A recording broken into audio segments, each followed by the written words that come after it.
Selamat malam. Hari ini sejarah kembali tercatat bagi jalan demokrasi Indonesia. Pilkada serentak diadakan di 545 daerah se-Indonesia, mencakup 37 provinsi, 415 kabupaten, dan 93 kota. Tak hanya itu, Pilkada serentak 2024 juga diikuti pemilih dalam jumlah besar, dengan jumlah pemilih tersebut mencapai 207 juta orang. Tapi tak semua daerah yang ikut pilkada serentak mempunyai pasangan calon yang kompeten dan siap tarung. Fenomena calon tunggal dan melawan kotak kosong masih ditemukan. Isu politik dinasti bahkan masih berkeliaran. Utak-atik koalisi ikut berdampak pada pencalonan kepala daerah. Tapi kini suara sudah diberikan. Rakyat pun menggantungkan harapan. Pemimpin terpilih akan memainkan peran. Bagaimana nasib daerah 5 tahun ke depan? Inilah Satu Meja The Forum spesial Pilkada 2024. Serentak menerima mandat rakyat.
Serentak mendapat mandat rakyat adalah tema Satu Meja The Forum spesial malam ini. Telah hadir di studio dari ujung sebelah kanan Ahmad Khairul Umam. Malam, Ahmad. Kemudian ada politisi PDI Perjuangan Deddy Sitorus. Malam, Bang Deddy. Kemudian ada Wakil Ketua Umum Partai Golkar Aceh Hasan Zazili. Selamat malam. Kemudian ada politisi dari Partai Amanat Nasional Edi Suparno. Selamat malam. Kemudian ada politisi Partai Kebangkitan Bangsa Hanif Dakiri. Malam, Hanif. Selamat malam. Peneliti senior Litbang Kompas Bestian Nainggolan. Dan kemudian ada peneliti Jayadi Hanan. Sebelum saya memulai diskusi, kita juga dengar terlebih dahulu update perkembangan terakhir. Pencoblosan sudah selesai, penghitungan suara masih dilakukan, tapi sejumlah hasil hitung cepat sudah dinilai. Bisa kita lihat suasana di berbagai daerah pasca hasil hitung cepat. Sudah ada jurnalis Kompas TV dari Jakarta, Bandung, Jawa Barat, Semarang, Jawa Tengah, Surabaya, dan Jawa Timur, Medan, dan Sumatera Utara. Kita ke Jakarta terlebih dahulu. Di Jakarta ada Dian Silitonga di posko pemenangan Pramono Rano di kawasan Kuningan, Jakarta Selatan. Dian, kita kembali ke Dian terlebih dahulu. Dian, bagaimana update perkembangan terakhir dari Jakarta?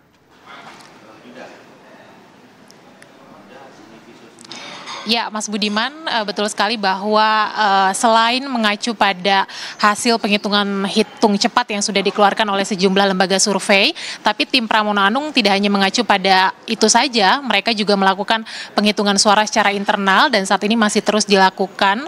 Ada 14.000 TPS yang dihitung suaranya. Kalau sampai dengan saat ini nampaknya mungkin sudah hampir mencapai 50% proses penghitungan suaranya. Nah, nanti penghitungan suara yang yang diklaim ini berdasarkan instrumen lengkap yang dimiliki oleh tim internal Pramono Anung, baik itu saksi-saksi di seluruh TPS maupun juga form C1. Kalau sudah selesai dilakukan penghitungan suaranya, maka hasilnya akan diumumkan pada pukul 1 dini hari waktu Indonesia Barat di kantor DPD PDI Perjuangan di Kelapa Gading, Jakarta Utara. Nah, merespons hasil hitung cepat yang dilakukan oleh jumlah lembaga survei, tadi Pramono Rano Karno melalui konferensi pers menyampaikan terima kasih kepada seluruh tim relawan pendukung yang sudah bekerja keras di pertarungan Pilkada Jakarta, kemudian juga mengucapkan terima kasih kepada sejumlah tokoh politik, terutama para mantan Gubernur DKI Jakarta, mulai dari Basuki Cahayapurnama, kemudian Anies Baswedan, Fauzi Bowo, dan juga Sutioso, yang dianggap dukungan dan endorsement politiknya ini kemudian menyumbang suara yang cukup signifikan bagi Pramono Rano Karno. Tadi Ketua Tim Ses Rano atau Pramono Rano, Calontong, juga menyampaikan bahwa merespons hasil hitung cepat yang dilakukan oleh berbagai lembaga survei ini sudah dianggap sebagai kemenangan bagi Pramono Rano di Pilkada Jakarta, karena sejumlah lembaga survei tadi beberapa menyampaikan atau menyatakan bahwa Pramono Rano ini memperoleh suara lebih dari 50%. Nah, tapi meskipun hasil hitung cepat sudah keluar, kemudian juga nanti tim internal Pramono Rano juga akan melakukan hitung suara, tetapi tentu secara resmi kita masih akan menunggu nanti apa yang akan diputuskan oleh KPU terkait dengan Pilkada Jakarta. Mas Budiman, kembali ke studio. Oke, baik Dian. Dari Jakarta kita pindah ke Subang, ada jurnalis Kompas TV Ninda yang berada di posko Deddy Mulyadi dan Erwan. Silakan Ninda.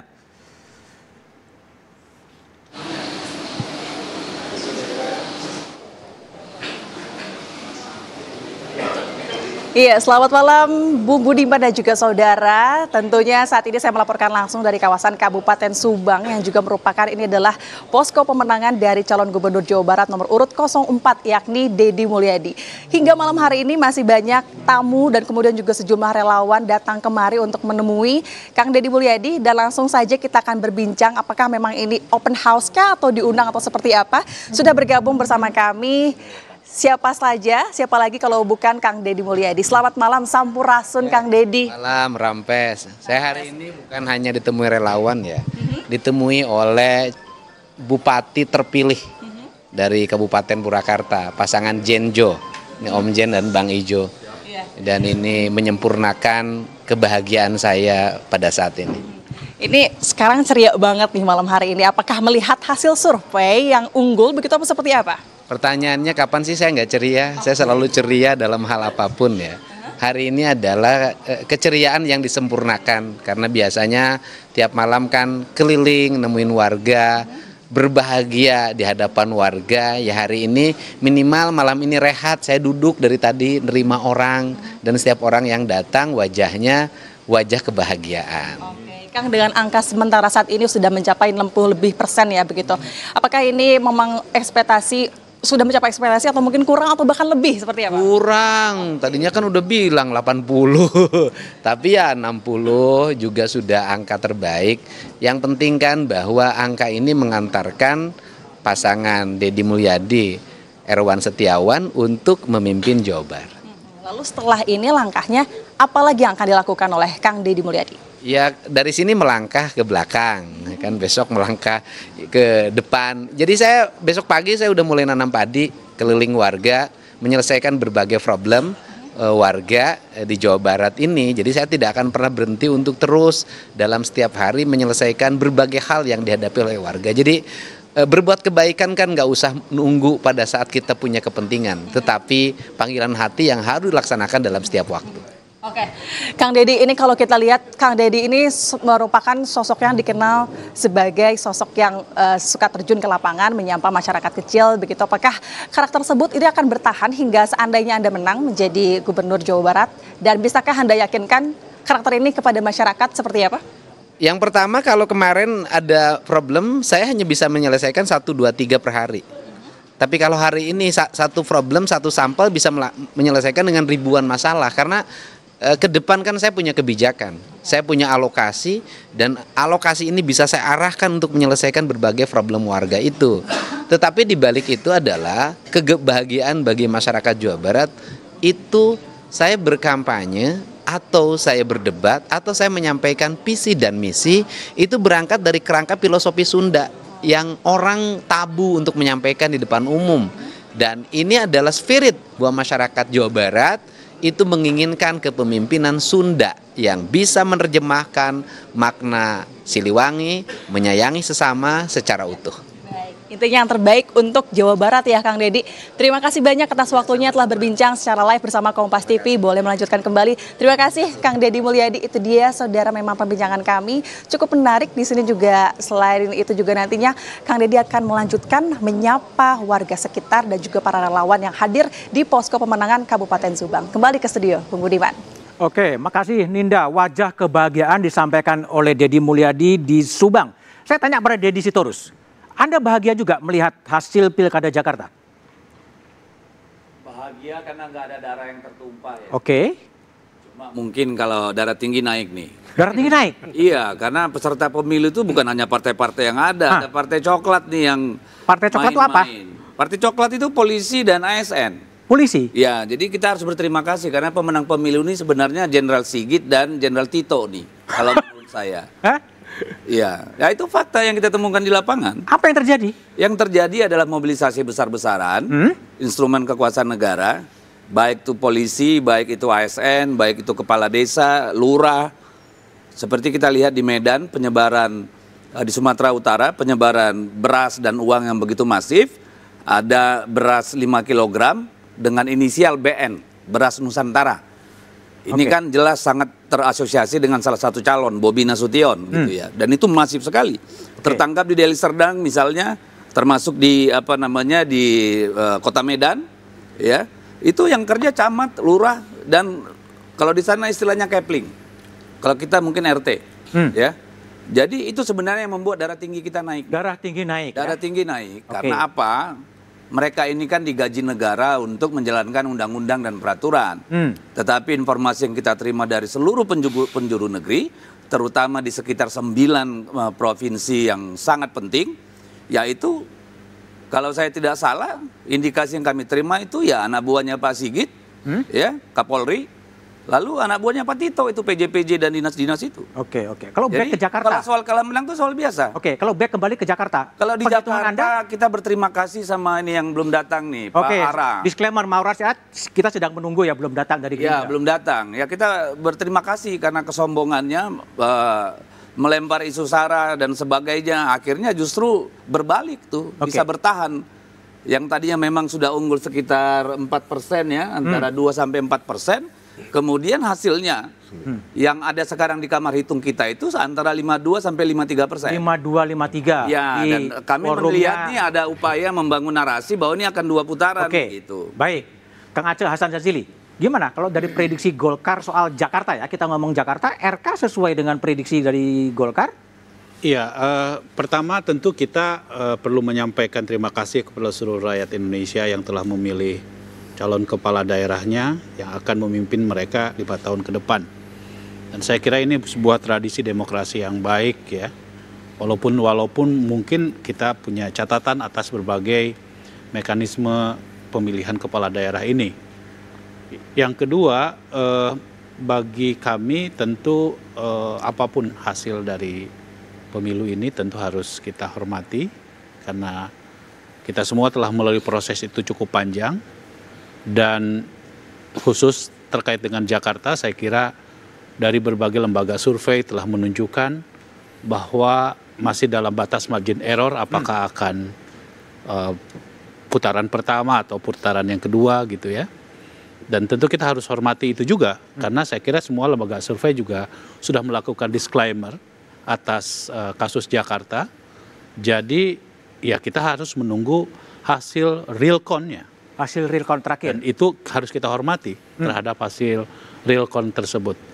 Kita tentu sebagai pendukung Ridwan Kamil dan pasangan Susono berharap bahwa akan terjadi 2 putaran gitu. Saya kira subjektif politik kami begitu. Namun sekali lagi kita sangat harus menghormati apapun pilihan dari masyarakat tersebut. Oke, baik Bang Aceh. Kita coba ke Kika Madona di Surabaya. Kika, bisa diupdate perkembangan dari Jawa Timur, Surabaya? Kika, silakan.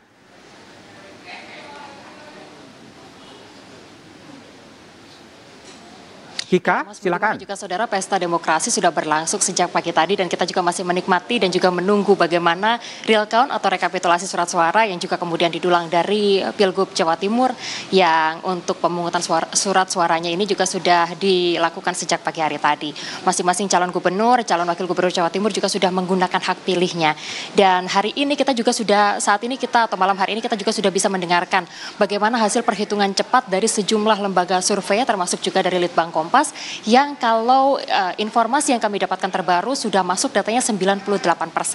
Hasilnya sebagian besar dari lembaga survei yang ada di Jawa Timur menyebutkan bahwa untuk pasangan nomor urut 02 unggul berdasarkan hasil survei di atas angka 50%. Dan bagaimana terkait dengan hal ini kita akan berbincang langsung dengan calon wakil gubernur nomor urut 02 Bapak Emil. Selamat malam Pak. Katanya tadi pagi sampai tidur jam 3 pagi karena begadang nih Pak. Dengan hasil yang sekarang di atas 50%, gimana Pak tanggapannya Pak?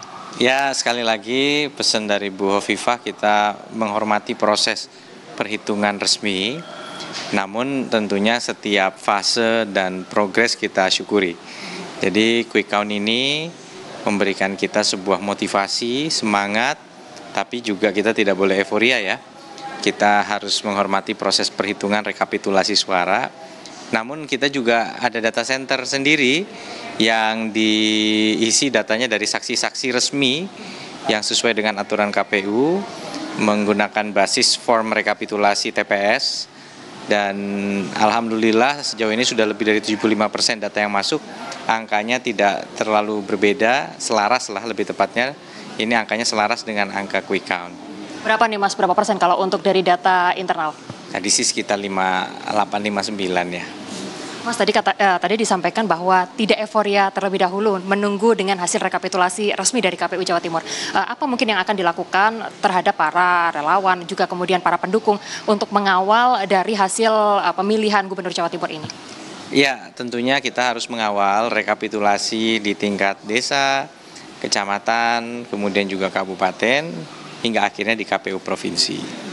Mas, ini kalau dari angka 58, kalau dari rekapitulasi surat suara, rekapitulasi quick count dari Litbang Kompas, angka itu sudah cukup atau sebetulnya punya target tersendiri dari pasangan Khofifah Emil? Kita mensyukuri semua hasil yang diperoleh, tapi adalah sesuatu yang wajar bahwa kami berharap bisa mendapat restu seluas-luasnya dari masyarakat Jawa Timur.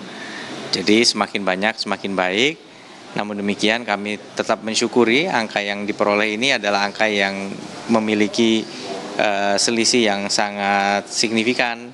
Secara statistik tentu sudah jauh di luar dari margin error, sehingga ya kita tetap bersyukur atas apa yang diraih dan berterima kasih kepada semua yang telah bekerja keras sebagai tim relawan elemen-elemen pemenangan dan juga tentunya kepada masyarakat yang memberikan restunya kepada Khofifah Emil. Baik, terima kasih. Berarti sekarang sudah bisa tidur cukup dong? Setelah begadang ya? Ya, masih ada beberapa konsolidasi dan koordinasi, tapi ya mungkin bisa ditambah sedikit jamnya dibanding kemarin ya. Masa deg-degan udah agak lewat ya Mas ya. Terima kasih untuk waktunya bersama kami di Kompas TV. Kita tadi sudah berbincang langsung dengan calon wakil gubernur nomor urut 02 Emil Elistianto Dardak yang menyatakan bahwa dari hasil rekapitulasi surat suara dari hitung cepat ini menyatakan bahwa pasangan Khofifah Emil saat ini unggul dibandingkan dengan pasangan calon gubernur dan juga wakil gubernur yang lainnya.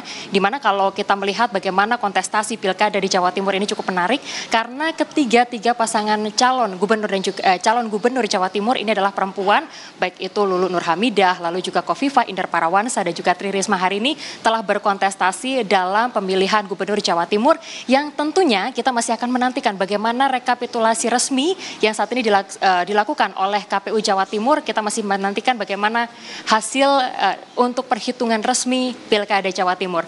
Demikian Budiman, kembali kepada Anda Mas Budiman. Terima kasih Kika. Di studio juga telah hadir politisi Partai Gerindra Ma'ruf Amin Sirait. Malam Bang Ara. Bagaimana perkembangan daerah lain setelah jeda berikut ini?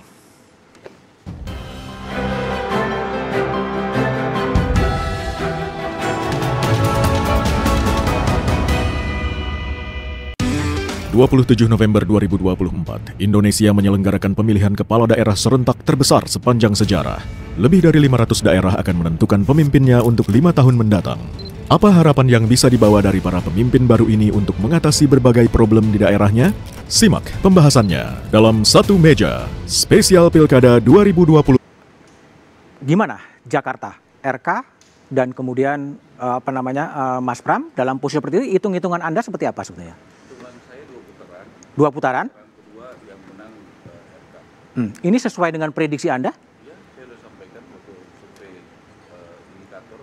Bisa lihat, ada juga kemungkinannya menurut saya 2 putaran dan nanti putaran kedua menangnya RK. Menang RK di putaran kedua. Kalau Jawa Tengah ini jauh. Itu sesuai prediksi Anda juga? Ya Pak, kita bersyukur pertama ini pilkada kan pertama kita bikin serentak ya. Dan di sini kita bisa melihat bagaimana kepemimpinan Pak Prabowo ya dan Mas Gibran bersama TNI Polri bisa aman dan tenang. Sampai sekarang kita belum melihat ada suatu gejolak yang berarti. Oke. Kalau benar-benar tidak profesional, tidak berintegritas, udah pasti ada gejolak di mana-mana. Ada yang merasa tidak adil, ya kan? Pasti akan ada gejolak di mana-mana. Oke. Indonesia kan gampang aja. Kalau ada yang nggak adil, gampang demo, gampang tersulut kan gitu. Ternyata tidak. Artinya mayoritas rakyat, nanti coba disurvei aja, bisa dicek. Mayoritas merasa apakah pilkada ini aman dan adil, tertib, pasti mayoritas ada. Kalaupun ada yang mungkin protes, yang bagian yang kalah-kalah, biasa begitu. Tapi itu di mana-mana begitu, Pak. Nah, yang kedua tadi saya bicara dengan Ketua Harian Pak Dasko ya, dan juga Pak Prabowo sebagai Ketua Umum dan juga Pak Sekjen yang menyampaikan ya terima kasih kepada semua TNI Polri, KPU, Bawaslu, dan juga kepada partai pendukung, terutama Kim Plus ya, ini teman-teman, karena kelihatannya rakyat Indonesia makin percaya sama Kim Plus ini. Makin percaya sama Kim Plus? Ya, buktinya calon-calonnya di Jawa aja ya, di Banten ya menang, ya gitu. Jawa Barat menang, Jawa Tengah menang, Jawa Timur menang, Lampung menang. Paling nggak hasil quick count ya. Tentu kita semua menghormati hasil real count. Nah, Sulawesi Selatan menang. Di Sulawesi Utara yang tadinya basisnya PD Perjuangan, ada harapan bisa menang. Ada harapan. Di NTT juga ada harapan bisa menang. Ini sekali lagi ini hasil adalah quick count. Yang katanya margin errornya sekitar 1%. Kan begitu kan? Nah, berarti tadi kita diskusikan pas break kan, itu bagaimana selisih itu yang margin error tadi Sulawesi Utara sama Jakarta. Jakarta kita tunggu, kita hormatin tentu prosesnya dan juga Sulawesi Utara. Tapi ada harapan. Ada harapan ya satu putaran, ada dua putaran. Oke, baik, Mas Edi Suparno. Mas Edi, Kim Plus tampaknya menjadi dominan dengan tadi kemenangan yang Bung Ara klaim. Betul seperti itu atau gimana kalau pandangan Bung Edi Suparno? Pertama mungkin saya perlu komentari dulu bahwa kan kita sudah beberapa kali melaksanakan pilkada serentak. Memang ini yang pertama kali kita lakukan serentak di seluruh Indonesia. Dan dari awal sampai sekarang tidak pernah ada gejolak yang begitu berarti. Yang kemudian merusak tatanan demokrasi kita dari pilkada. Sehingga ya ini merupakan bagian dari kedewasaan publik ya dalam melaksanakan pesta demokrasi khususnya pilkada. Tetapi memang kami juga di sini diuji kesolidan dari Kim Plus dalam hal ini. Ya, dan kami lihat ya di tempat-tempat di mana Kim Plus itu kemudian menyatu di dalam pilkada-pilkada tertentu, itu kita lihat soliditasnya itu memang teruji dan bekerja samanya juga cukup baik. Ya, memang kan kita tidak bisa menyamakan di daerah-daerah di mana kemudian koalisinya itu berwarna-warni. Tidak mungkin Kim Plus itu menyatu di semua tempat. Tapi di mana kita menyatu, kita bisa membuktikan bahwa kerjasama kita dari atas sampai ke bawah itu sangat solid, teratur, sangat sistematis bekerjanya dan efektif. Nah, untuk pilkada-pilkada yang saat ini sudah terlihat hasilnya, seperti misalkan saja Jawa Tengah, kemudian Jawa Timur, ya kita juga mungkin tidak menyatu secara keseluruhan, tetapi ada teman-teman di Kim Plus itu kemudian bertarung di Banten, kita melihat ada soliditas juga. Nah, sekarang yang menjadi ujian tentu adalah bagaimana kita melihat hasil dari pilkada Jakarta. Ya, dan kami melihat bahwa Jakarta itu meskipun sudah ada quick count-nya, kembali lagi kita ingin melihat bahwa potensi untuk ini menjadi 2 putaran masih tetap besar, dan kami melihat bahwa dalam potensi terjadi putaran kedua ini segala sesuatunya bisa berubah ya, dan saya yakin bahwa nanti masyarakat juga bisa diyakinkan ketika katakan ada putaran kedua bahwa pasangan yang kita usung Kim Plus itu bisa diterima lebih baik dari masyarakat. Baik, Mas Hanif, tadi Kim Plus betul-betul menjadi koalisi yang solid gitu, tapi PKB kadang petal sendiri termasuk di Jawa Timur. Gimana penjelasannya itu? Enggak ya, pertama saya mau apresiasi dulu lah untuk seluruh rakyat kita yang hari ini sudah menggunakan hak demokrasinya secara luar biasa. Angka partisipasinya cukup tinggi, kisarannya bisa 70-an. Yang kedua, saya juga ingin mengapresiasi calon-calon yang diusung oleh PKB, terutama yang dari kader dan juga calon-calon yang berasal dari partai koalisi yang mereka sudah bekerja keras. Mereka hasilnya memang belum bisa kita pastikan betul hari ini, tapi ya sementara kalau kita lihat quick count ada sebagian yang menang, sebagian kalah. Yang menang misalnya calon PKB ada yang menang di kebetulan barengnya sama PDIP di Riau misalnya. Wakil gubernur kita ada dapat 3 lah, itu termasuk di Lampung bersama dengan koalisi. Terus kemudian kalau di Jawa ya Banten kita bareng bersama koalisinya Gerindra. Tapi ada yang keluar sendiri. Kenapa? Nah, khusus untuk Jawa Timur dan Jawa Barat itu memang PKB mencalonkan sendiri karena memang situasi politik pada saat itu memaksa PKB harus mengambil pilihan untuk mendahulukan investasi politik jangka panjang daripada bergabung misalnya dengan teman-teman di koalisi. Dan pada akhirnya kita melihat bahwa kendati pun misalnya Jawa Timur dan Jawa Barat versi quick count PKB ini kalah, tapi saya melihat bahwa kader PKB seperti Mbak Lulu atau kemudian Lulu Lukman di Jawa Timur, Acep Adang dan Gitalis Dwi Natarina di Jawa Barat, mereka benar-benar memberikan pertarungan yang terbaik di dalam ajang pilkada ini. Jadi kita sangat mengapresiasi pertarungan mereka, kendati kalah tapi itu pertarungannya begitu luar biasa dan ini investasi besar buat PKB ke depan. Nah tentu kalau kemudian di 2 provinsi itu kita berbeda dengan koalisi, sebelumnya juga sudah ada omongan sudah komunikasi dulu, lah ya. Sudah ada komunikasi dulu bahwa memang pada akhirnya di Jawa Timur dan Jawa Jawa Barat kita ngambil pilihan sendiri, mengusung kader sendiri 100%, dan alhamdulillah kendati hasilnya seperti ini sebenarnya capaiannya bagus. Mbak Lulu misalnya di Jawa Timur itu kan berangkatnya itu praktis dari 1-2%. Hari ini dia mencapai di beberapa hasil quick count 8-10% dalam 2 bulan. Ini investasi politik yang besar. Jadi hati-hati nanti 2029 karena kami berarti punya jawabannya. Sudah warning ya. Oke, sebentar Bung Deddy ya. Saya ke Bang Umam dulu. Mas Umam. Siap. Ini betul. Apakah memang tanda-tanda ini kemenangan Kim Plus yang begitu menguasai jumlah pilkada? Dan tadi yang analisa Bung Deddy mengatakan ada faktor ketidaknetralan dari partai polisi, katanya. Gimana Anda lihat itu? Iya, terkait dengan konteks komposisi kemenangan, memang terutama Jawa ya, karena Jawa secara populasi praktis 100-150 juta penduduk ya. Artinya bahwa nanti implikasinya ke kontestasi di 2029 akan sangat signifikan. Dan apa yang terjadi di Jawa Tengah itu adalah sebuah sejarah. Pertama PDIP tumbang di kandang Banteng sendiri, dan ini akan mengubah karakter dan preferensi masyarakat Jawa Tengah 5 tahun ke depan. Kalau PDIP solid tentu akan tetap bertahan, tetapi kalau misal kemudian dalam rentang 5 tahun ke depan ada digarap dengan tadi bahasa Mas Deddy ada elemen-elemen instrumen negara yang disalahgunakan misalnya, maka berpotensi menyalahgunakan diri sebenarnya. Maka berpotensi kemudian akan mengalami perubahan signifikan. Nah, di dalam konteks itu Mas, memang perlu dicermati bahwa kemudian hal ini akan berdampak secara signifikan, terutama di dalam konteks bagaimana koalisi ini akan diuji. Memang kemenangan di basis Jawa relatif cukup dominan. Tetapi bagaimanapun juga Jakarta adalah sebuah anomali.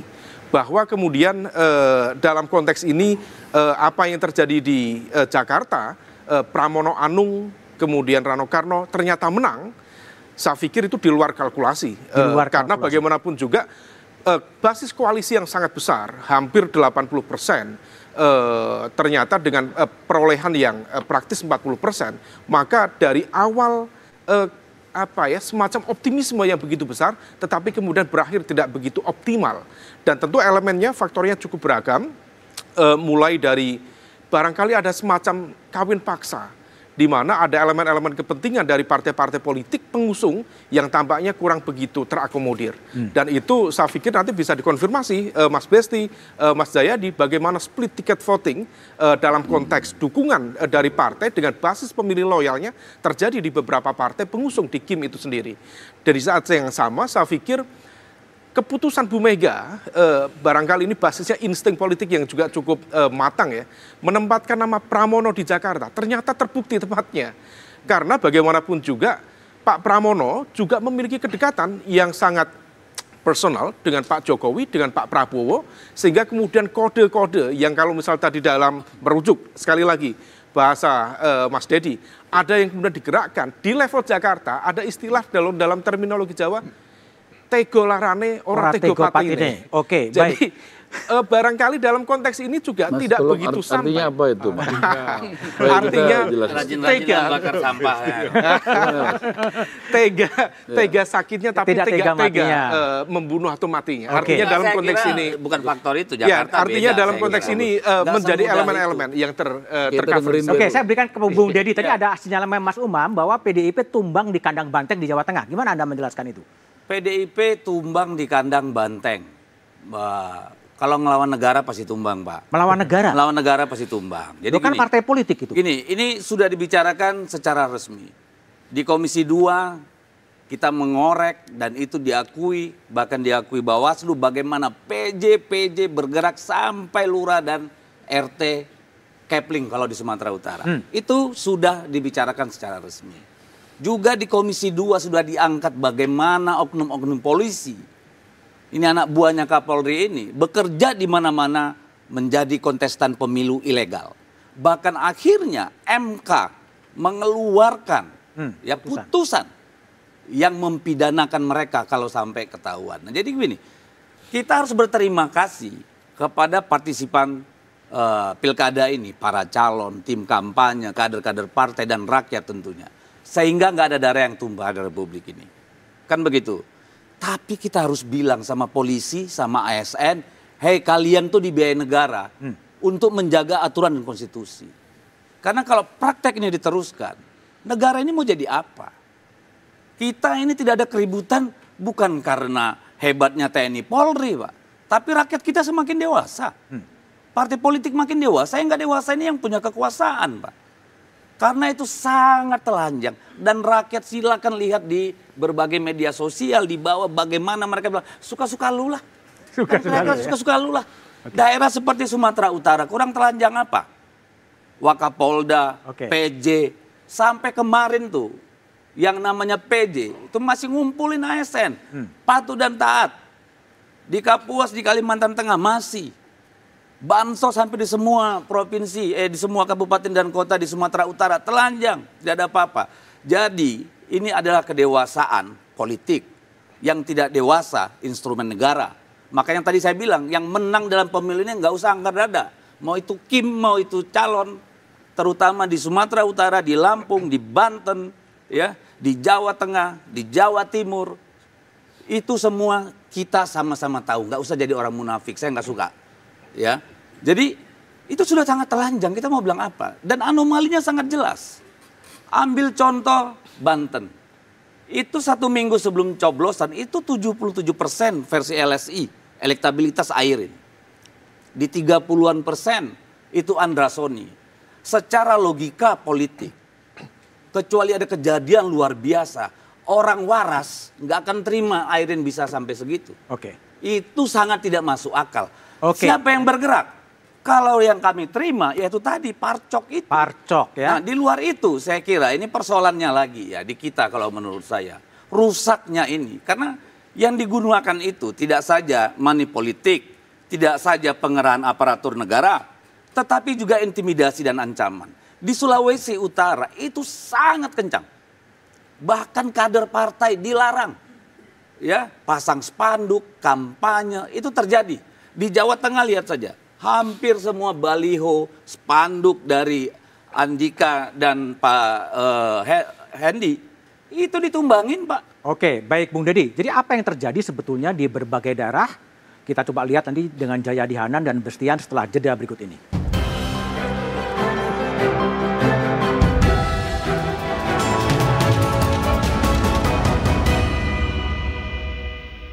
27 November 2024, Indonesia menyelenggarakan pemilihan kepala daerah. Politik di Jakarta ini sangat menarik karena begitu tipis angkanya. Silakan Mas. Pertama, LSI melakukan quick count dengan mengambil 1.000 sampel ya.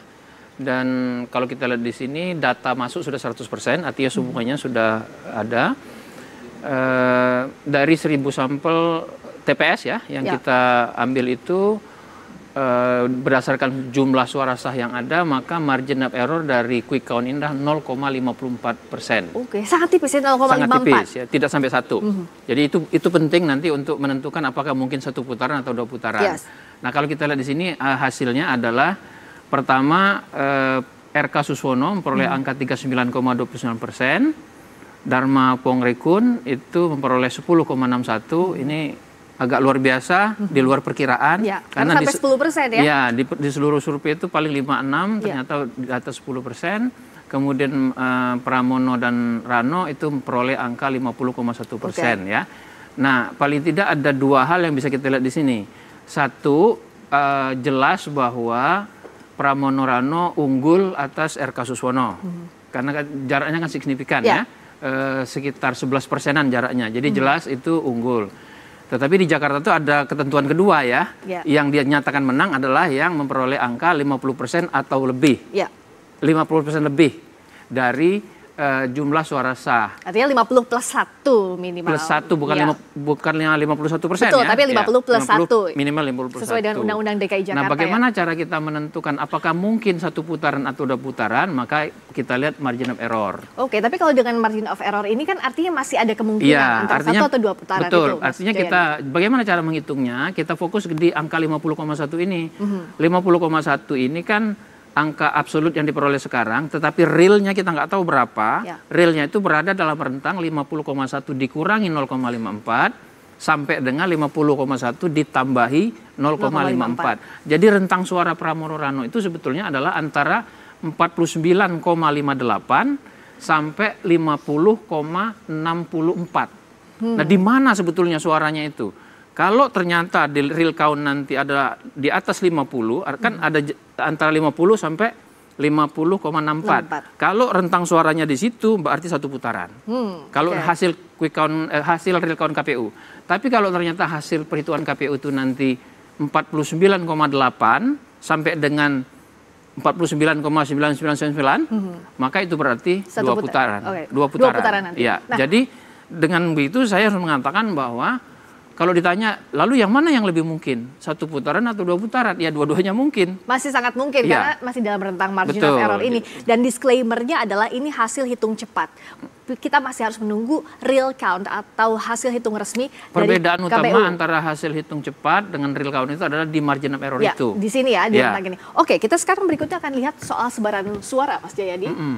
Nah, DKI Jakarta 1, Jakarta 2, Jakarta 3, bagaimana kita menganalisisnya, Mas Jayadi? Ya, memang ada asumsi bahwa masing-masing calon ini punya kekuatan dan kelemahan masing-masing atau punya keunggulan di setiap daerah ya. Jakarta 1 itu adalah Jakarta Timur.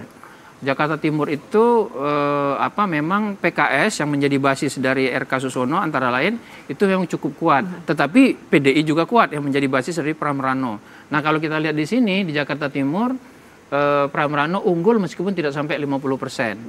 Jadi kalau kita lihat dari angka ini tampaknya masih sesuai dengan perkiraan selama ini ya.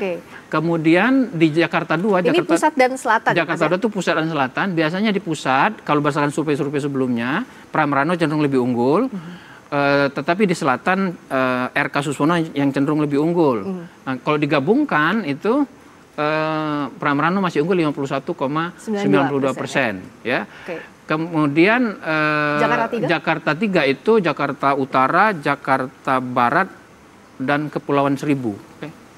Sorry, iya betul. Jadi kalau dengan di Jakarta Utara dan Jakarta Barat, kalau berdasarkan survei-survei sebelumnya itu cenderung Pram Rano yang unggul. Nah, tidak jauh berbeda ya dengan ya, kalau kita lihat dari sini juga tidak jauh berbeda. Jadi sebetulnya angka-angka yang kita peroleh ini kalau kita breakdown ke wilayah-wilayah masing-masing itu cenderung sudah diprediksi oleh oleh berbagai survei pra pemilu. Tapi dari angkanya ini kan kita bisa lihat apakah dengan faktor endorsement tokoh-tokoh yang turun gunung di last minute kampanye seperti misalnya ada Anies Baswedan dengan Pram Rano, lalu juga ada Jokowi Prabowo dengan RK Suswono, itu bisa menentukankah jadi salah satu faktor penentu angkanya sangat tipis hingga saat ini? Karena pertarungan di Jakarta itu sangat kompetitif, terutama kalau kita bicara soal 2 putaran atau 1 putaran, maka endorsement tokoh-tokoh itu bisa berpengaruh, baik secara negatif maupun secara positif. Jangan lupa ya, pengaruh tokoh itu kalau di Jakarta itu bisa positif, bisa negatif. Karena masing-masing tokoh yang mengendorse itu ada pendukungnya, banyak juga penentangnya. Jadi ada hatersnya juga. Iya, banyak. Misalnya Anies itu kan banyak sekali pendukungnya, anak abah, tapi banyak juga haternya. Sebagian hater Anies udah gabung, yaitu Ahokers. Nah, tetapi Jokowi juga sama, ada pendukungnya, tapi juga ada hatersnya. Nah, itu yang harus dihitung hati-hati ketika memberikan endorsement gitu. Nah, cuman kalau kita lihat selama beberapa bulan terakhir itu, Anies dan Ahok kan sudah lebih dulu memberikan endorsement secara langsung maupun tidak langsung. Memang yang aktif dan verbal itu kan baru belakangan. Jokowi juga diperkirakan punya pengaruh, tetapi secara verbal, secara aktif itu baru memberikan endorsement di ujung. Apakah kalau mereka memberikan endorsement lebih jauh, lebih lama waktunya, itu akan berpengaruh lebih positif atau tidak? Belum tentu juga, karena tadi makin lama dia memberikan endorsement aktif, makin menguatkan orang yang mendukung, pendukungnya, tapi juga makin membuat yang tidak suka lari.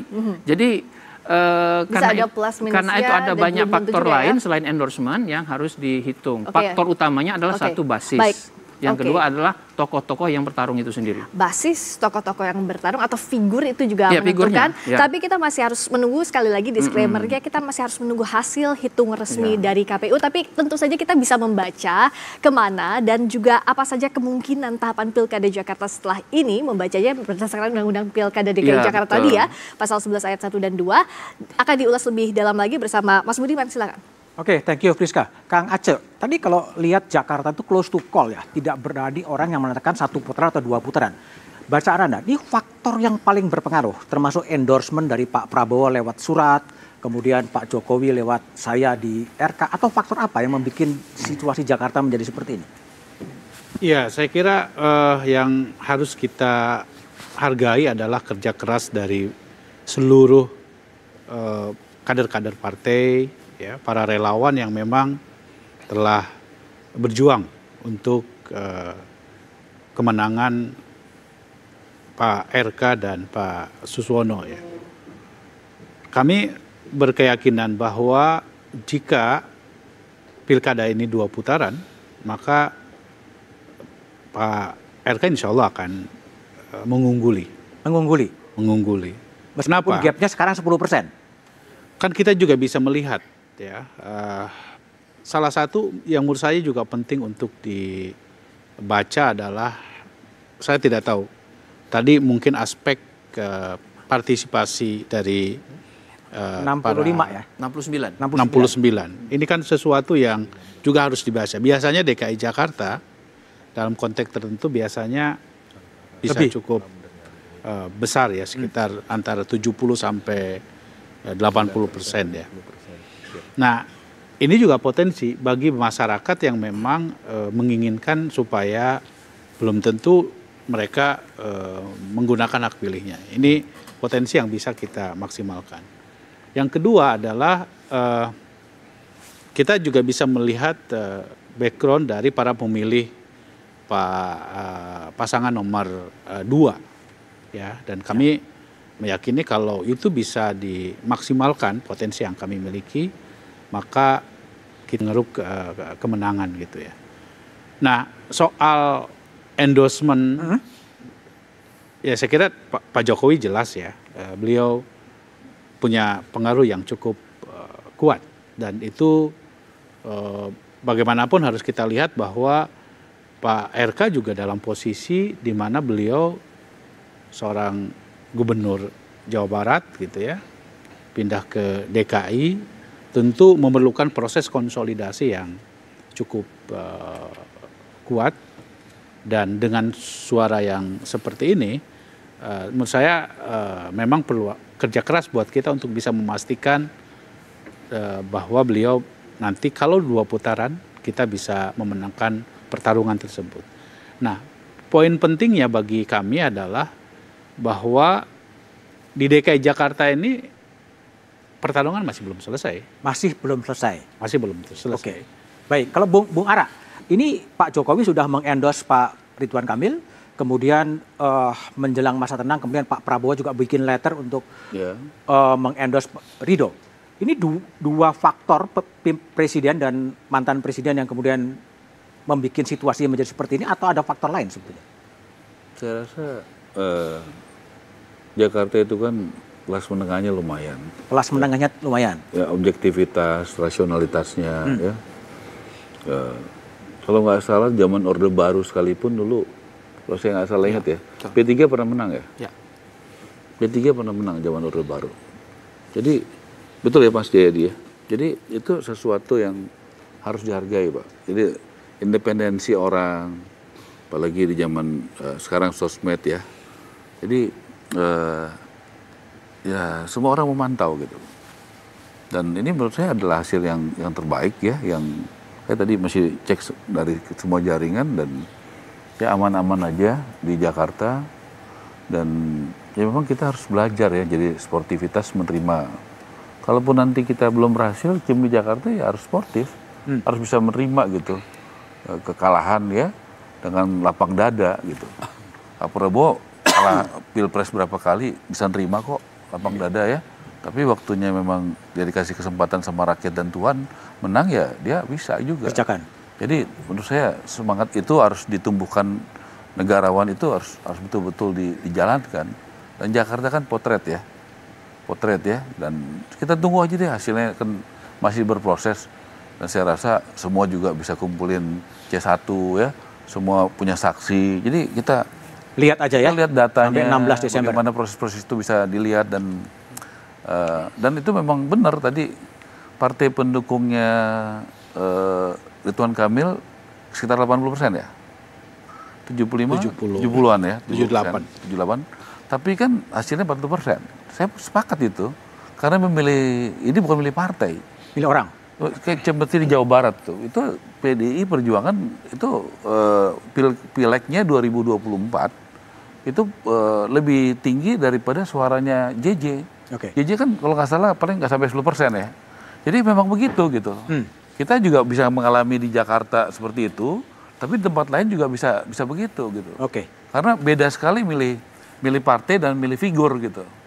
Jadi menurut saya Mas, kita tunggu aja Jakarta. Tunggu sampai 16 Desember ya? Kita jaga biar sama-sama baik aja. Mas Edi, ini Kim Plus kan udah luar biasa, dukungannya mayoritas, ditambah endorsement dari Pak Jokowi, endorsement dari Pak Prabowo. Tapi Pak RK minimal sampai sekarang based on quick count 40%. Gimana? Ya, memang kalau kita lihat kan endorsementnya datangnya agak di ujung. Terlambat? Saya tidak mengatakan terlambat, tidak ada kata terlambat. Karena popularitas Pak Jokowi, approval ratingnya tinggi tetap. Pak Prabowo juga sebagai presiden yang baru saja menjabat itu juga sangat tinggi. Ya, saya kira itu akan menampakkan efeknya kalau memang itu akan berlanjut ke tahapan yang kedua, ke putaran kedua. Yang menjadi tantangan terbesar saya lihat ini adalah bagaimana mencegah jangan sampai ada voters fatigue.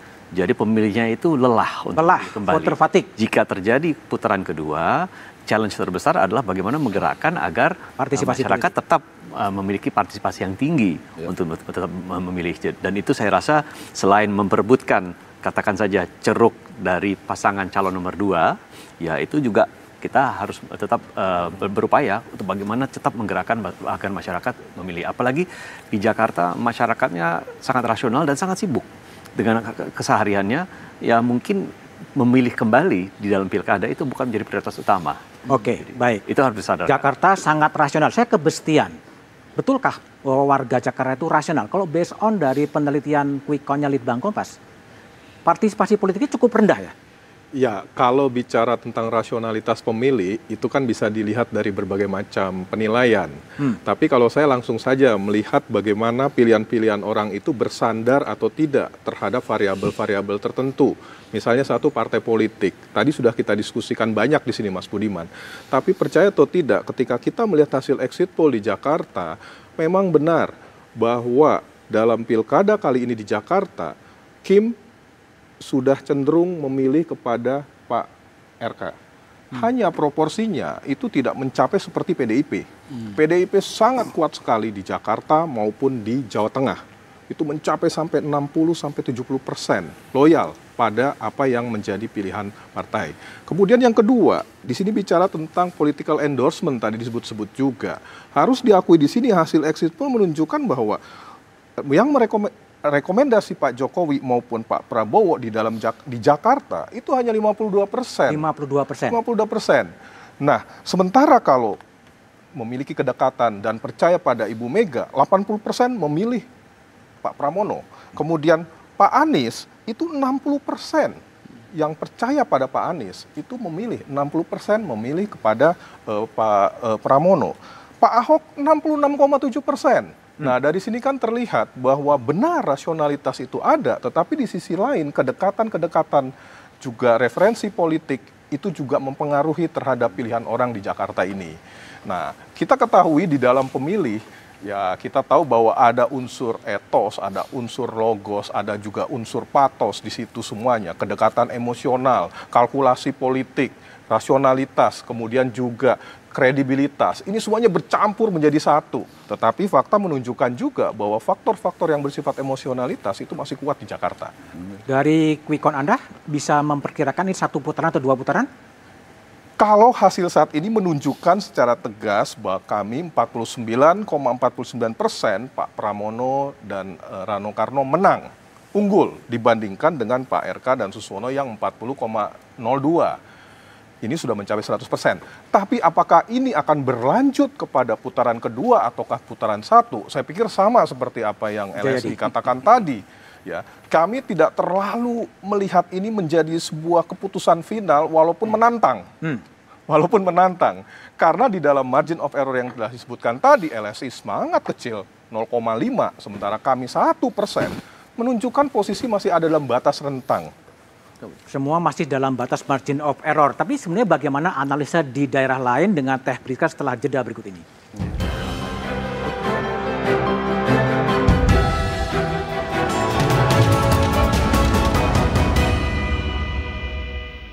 27 November 2024, Indonesia menyelenggarakan pemilihan kepala daerah serentak terbesar sepanjang sejarah.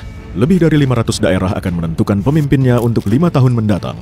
Apa harapan yang bisa dibawa dari para pemimpin baru ini untuk mengatasi berbagai problem di daerahnya?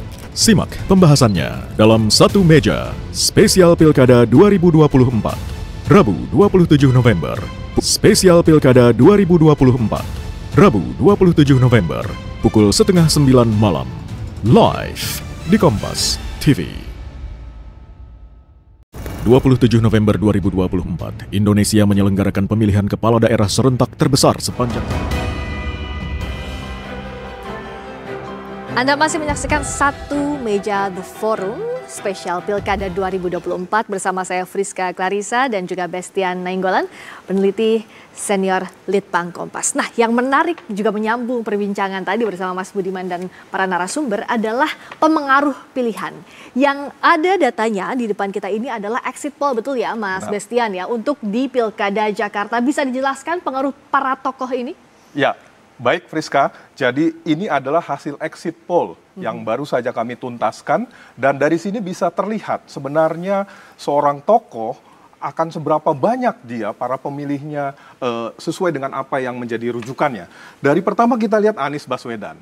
Anies Baswedan di sini terlihat bahwa 60% dari para pemilih di Jakarta yang juga merupakan referensinya dari Anies Baswedan itu tertuju pada Pak Pramono Anung. Ya. Kemudian Pak Basuki Cahayapurnama, kita lihat di sini juga sama, 66,7, hampir 2/3. 2/3 dari pemilih Ahok itu tertuju pada Pak Pramono Anung dan juga Rano Karno. Jadi ini sebenarnya tidak mengagetkan karena selama kampanye juga terasosiasinya dengan para tokoh ini ya. Ya, semakin mendekati hari pemilihan, begitu gencar sekali kita lihat Pak Anies dan terlihat sekali bahwa memang hasilnya solid di sini. 60% dan 66,7% dari kedua sosok tersebut. Dan sekarang kita lihat bagaimana dengan Pak Jokowi. Pak Jokowi 52,5% yang merujuk Pak Jokowi itu memang memilih Pak Ridwan Kamil dan Suswono. Sebaliknya ada 29,6% yang merujuk pada Pak Pramono Anung. Gitu, Fiska. Oke.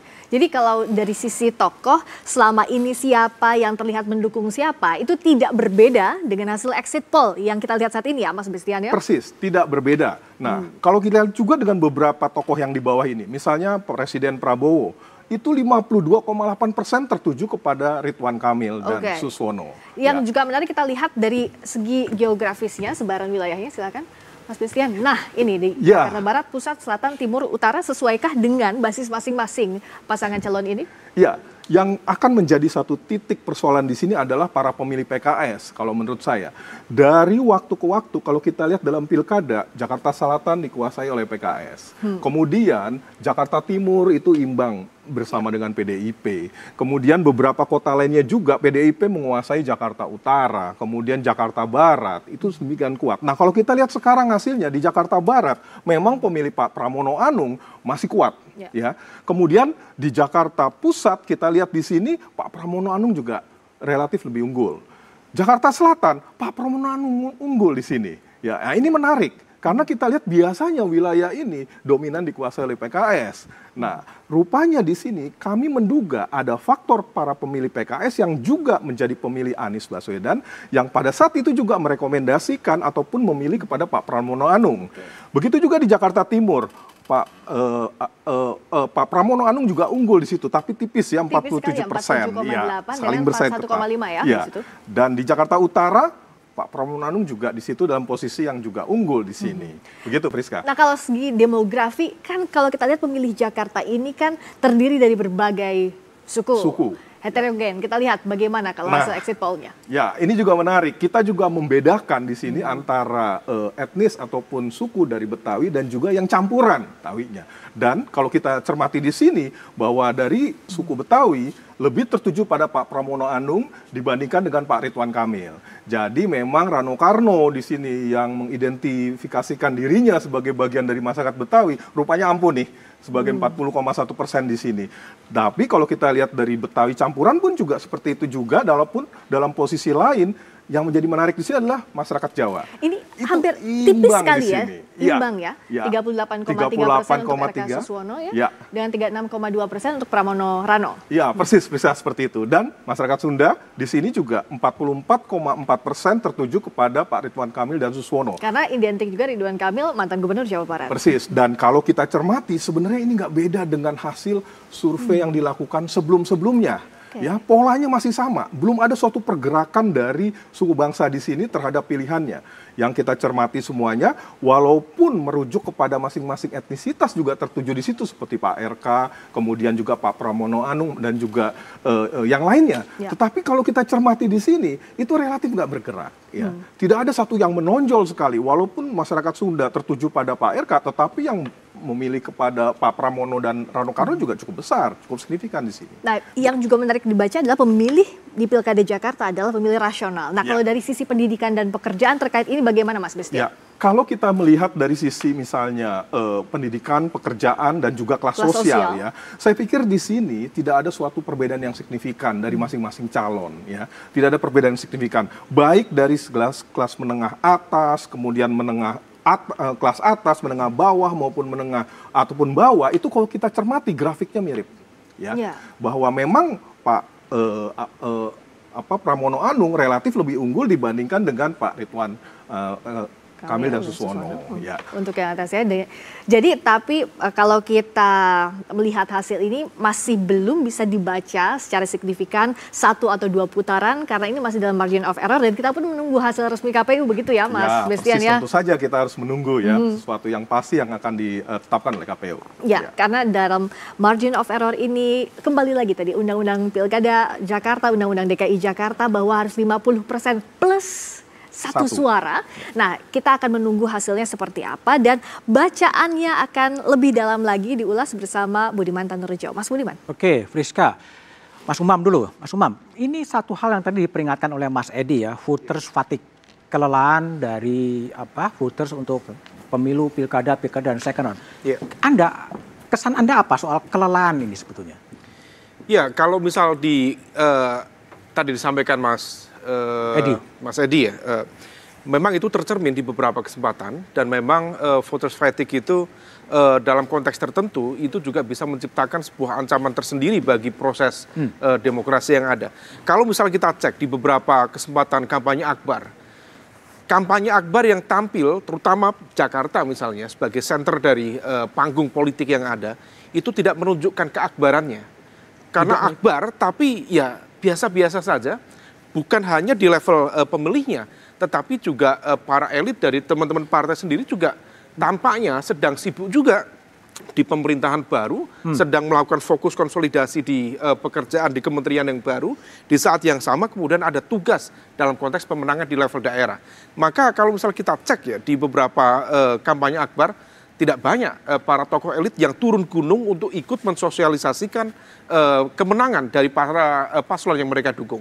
Nah, kalau misal kemudian di level Jakarta, memang ini yang perlu diantisipasi. Maka di level ini, kalau misal nanti jam 1 misalnya, salah satu paslon yang hari ini mengungguli ya, Pramono Anung dan juga Rano Karno menyatakan kemenangannya, maka yang diperlukan kita harus memastikan independensi dan netralitas dari penyelenggara pemilu, terutama KPUD, Bawaslu, supaya memang betul-betul terfokus pada konteks data yang real. Ya, supaya kemudian tidak ada persepsi tentang ini diintervensi dan lain sebagainya. Karena gap 0,sekian%, kalau misal kemudian nanti menjadi skandal, menjadi perdebatan, sengketa, sesuatu yang sepertinya baik-baik saja, ini bisa menjadi sebuah bom waktu yang bisa meledak. Karena persepsi, cara pandang, dan juga ketidakpercayaan terhadap situasi yang ada. Oke, baik. Bung Dedi, ini kan close to call ya, nggak tahu. Tapi bagi Anda sendiri siap ke putaran kedua menghadapi pemilih-pemilih yang penat gitu? Ya selalu yang diuntungkan kalau ada 2 putaran tentu yang punya duit. Yang punya duit? Yang punya duit. Itu pengalaman di banyak tempat kalau udah PSU. Ya dalam pileg, dalam pilkada sebelumnya. Kenapa? Karena itu tadi. Sebenarnya bukan fatigue, voters fatigue gitu, tapi ya memang di tengah sistem pemilu kita yang sudah seperti ini, yang liberalized dan kemudian money politik, bansos dan segala macam itu yang menjadi daya dorong bagi pemilu, apalagi kalau sampai PSU itu akan saya pasti hanya antara 40 paling tinggi atau sampai 50 paling tinggi untuk orang partisipasi. Tapi saya yakin kalau untuk DKI kali ini itu pasti akan dimenangkan pasangan Pram Rano dalam 1 putaran. Tidak ada putaran 2. Tetap yakin 1 putaran? Sangat yakin. Oke, Bung Jayadi, Rano yakin bahwa akan 1 putaran. Kalau menurut data statistik Anda, apakah keyakinan itu cukup beralasan? Ya ada alasannya, tapi disupport oleh 50% probabilitas statistik kan. 50%-nya 2 putaran. Okay. Kita harus mengatakan begitu. Yeah. Kita nggak tahu persisnya gimana. Mungkin 2 putaran, mungkin 1 putaran gitu. Jadi ya mau tidak mau kita harus tunggu tuh hasilnya. Tapi kalau bicara voters fatigue, biasanya ukurannya partisipasi yang rendah ya. Selama ini partisipasi yang rendah itu biasanya di daerah-daerah perkotaan. Oke. Paling rendah pernah di Medan sampai 20 sekian persen aja. Ya, setelah Pontianak ya. Iya, itu kan. Lalu Surabaya juga pernah di bawah 50%. Nah, kan kita tidak quick count di 545 daerah. Misalnya saya ambil beberapa contoh yang kita publish di media quick count dari LSI itu. Di Jakarta partisipasinya 69,55%. Oke. Sumatera Selatan 82,18%. Oke. Kota Palembang 68,86, mirip Jakarta. Mirip Jakarta. Kemudian Oku Timur Kabupaten, pedesaan 81,06, mirip Sumatera Selatan, yang pedesaannya banyak. Jawa Tengah yang pedesaannya banyak 79,79. Hanya tentu data ini tidak mewakili keseluruhan, tapi kalau hanya mau mengambil insight dari sini, ada kecenderungan daerah-daerah perkotaan cenderung partisipasinya di bawah agak rendah. Daerah-daerah yang banyak wilayah-wilayah pedesaannya partisipasinya cenderung lebih tinggi. Begitu. Oke. Jadi ini belum tentu soal voters fatigue, tapi juga bagaimana masyarakat itu, Jakarta itu partisipasinya rendah mungkin bukan karena mereka fatigue, mungkin karena mereka kritis. Jadi critical Democrats. Critical demokrasi. Iya, mereka yang Demokrat, menghargai demokrasi, ingin suaranya dihargai, maka dia kritis. Salah satu cara kritisnya, saya nggak punya calon di antara tiga ini. Kenapa saya harus datang? Misalnya begitu ya. Jadi itu yang harus dilihat gitu. Oke, baik. Sebelum ke Mas Hanif, saya ke Bestian terlebih dulu. Longitudinal dalam sejarah Jakarta, menurut quick count Litbang Kompas ini partisipasi paling rendah. Ya, kalau menurut kami yang dengan mengambil 400 TPS ya, bahwa ini relatif lebih rendah dibandingkan dengan waktu-waktu sebelumnya. Ya. Nah, ada beberapa pandangan yang kita diskusikan. Apakah ini ada pengaruh ketika Anies gagal maju ke pilkada? Nah, tapi kalau kita lihat dari hasil sekarang, memang sebenarnya pemilih Anies yang makin solid tertuju kepada pasangan nomor 3. Artinya hal seperti itu tidak mendapatkan relevansinya dalam kaitan dengan hal ini. Kemudian juga begitu juga dengan faktor-faktor yang lainnya. Nah, kami melihat ini lebih cenderung bicara tentang bagaimana pilkada kali ini di Jakarta, itu relatif bagi mereka itu bukan menjadi dengan calon-calon yang tampil, itu beda dengan di era tahun 2017 yang lalu. Bagaimana kedekatan sentimen-sentimen yang berbasis pada identitas itu biasanya menarik pemilih menjadi lebih besar lagi. Nah, kalau sekarang relatif agama nggak signifikan membedakan, kira-kira seperti itu. Tadi kita lihat suku, iya sedikit tapi Jawa yang menjadi suku terbesar di Jakarta ini itu nggak berbeda juga.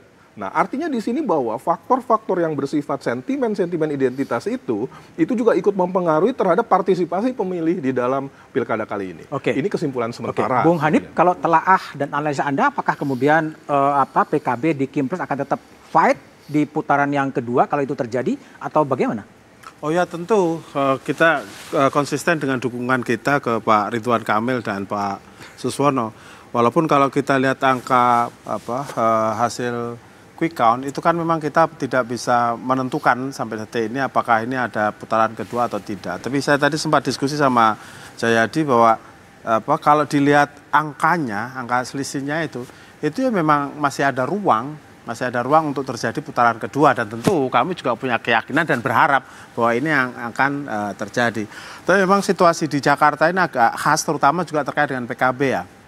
Karena memang PKB itu kemarin juga pas Pilpres kita bareng sama Mas Anies, hari ini Mas Anies juga mengendorse pasangannya Mas Pram dan Rano. Nah, ini juga menjadi tantangan tersendiri nanti kalau misalnya terjadi putaran kedua gitu. Tapi saya kira memang karakter masyarakat Jakarta ini lebih kritis, lebih cerdas, lebih independen gitu. Dan saya kira mereka berpartisipasi masih sangat baik lah. Kalau angka 68 ke atas itu saya kira masih cukup positif untuk wilayah perkotaan. Oke.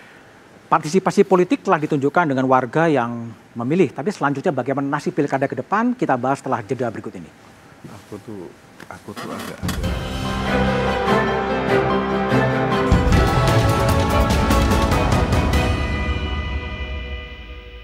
27 November 2024, Indonesia menyelenggarakan pemilihan kepala daerah serentak. Saudara-saudara sekalian, demokrasi kini terancam mati akibat kekuatan yang menghalalkan segala cara. Kekuatan ini mampu menggunakan sumber daya dan alat-alat negara. Hal ini nampak di beberapa wilayah yang saya amati terus-menerus seperti Banten, Jawa Tengah, Jawa Timur, Sumatera Utara, hingga Sulawesi Utara, dan berbagai provinsi lainnya.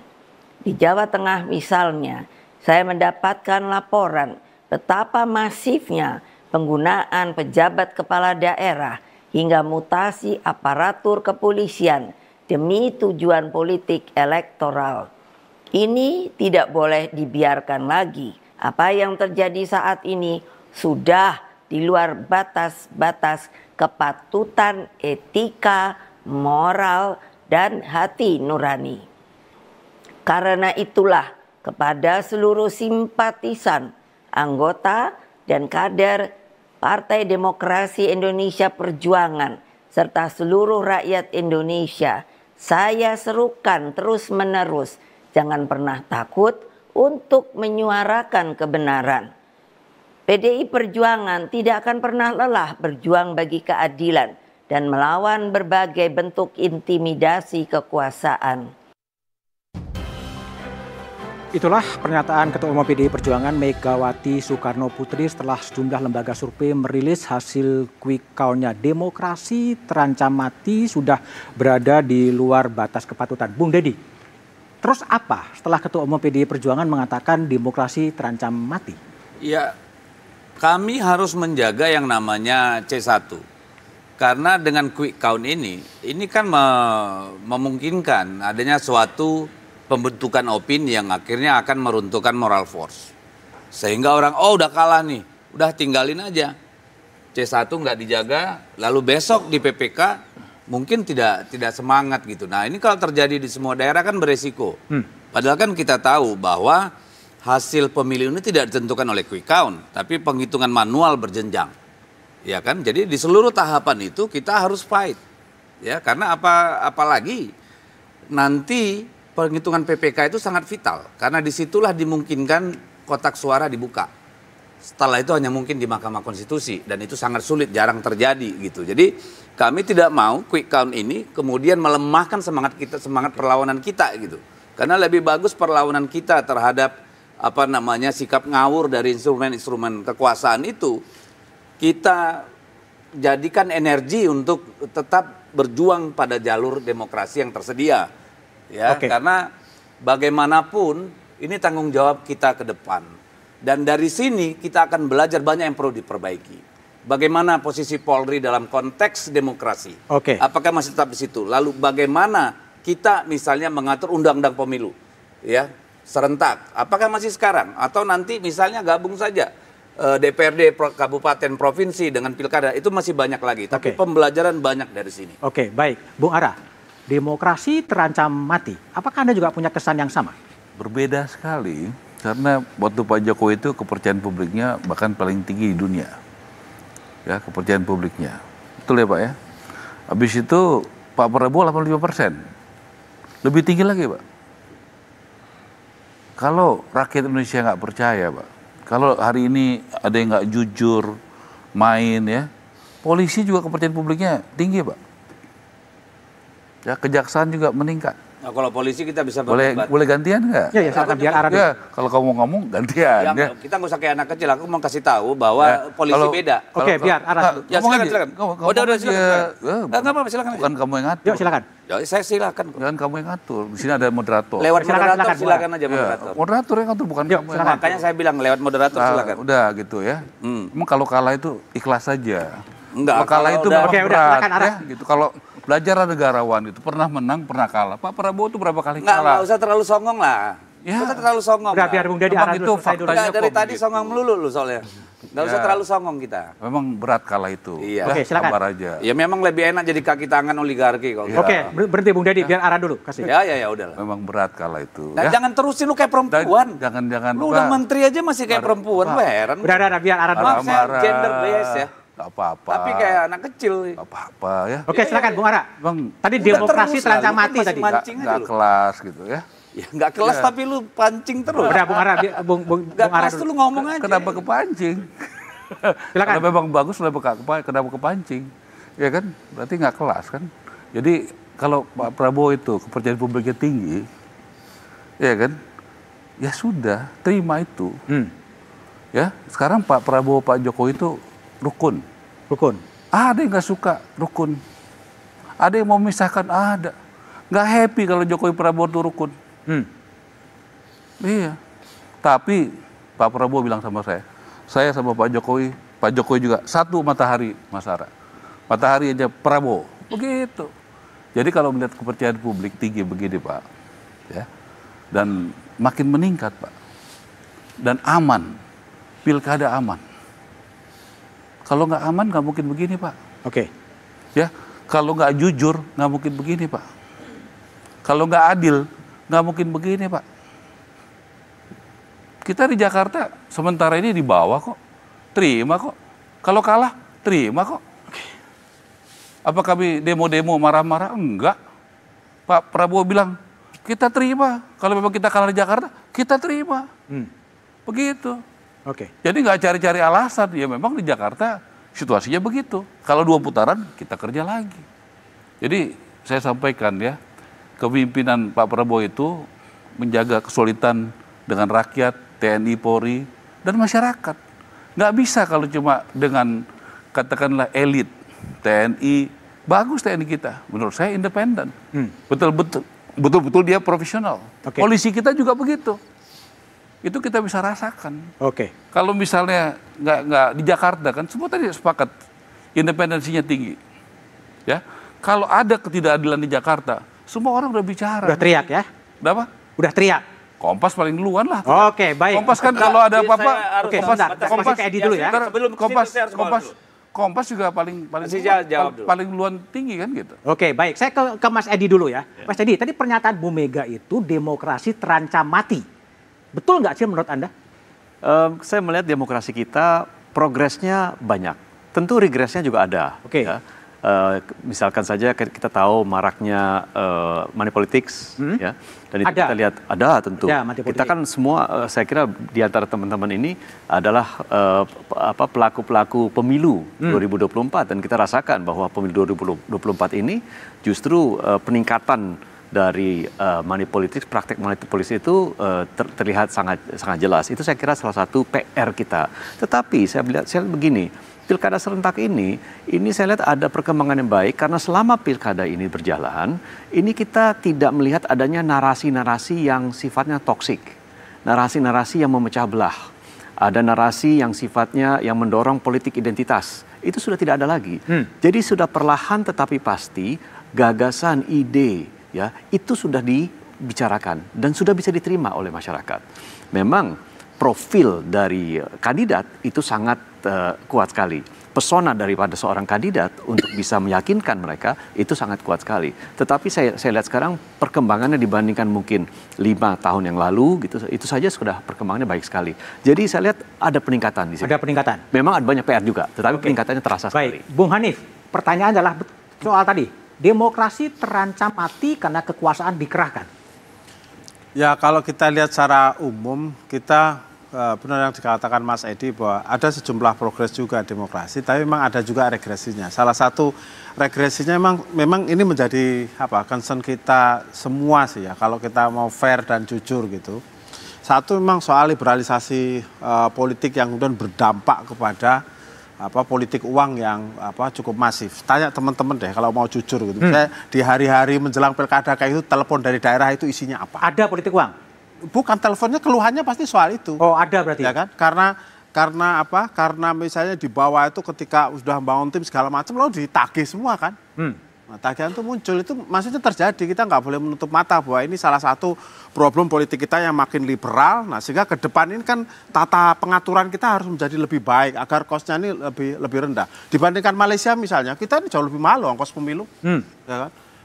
Ini udah saya hitung misalnya dengan jumlah penduduk yang beda ya. Tapi kita lebih mahal misalnya dibandingkan dengan Malaysia. Yang kedua, independensi. Secara umum oke, ya kan. Independensi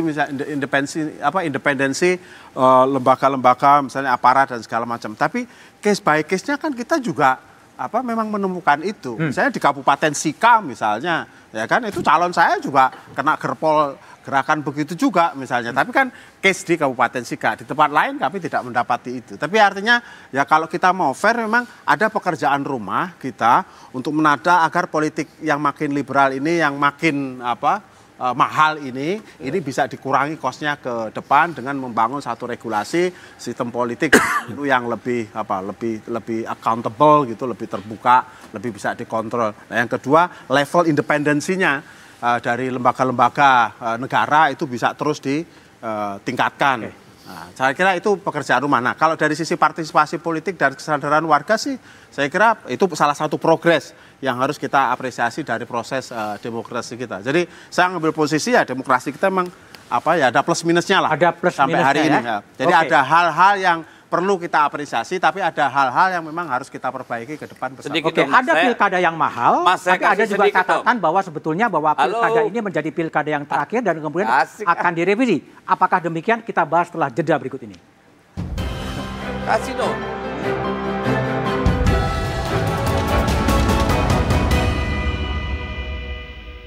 27 November 2024, Indonesia menyelenggarakan pemilihan kepala daerah serentak terbesar. 27 November 2024, Indonesia menyelenggarakan pemilihan kepala daerah serentak terbesar sepanjang sejarah.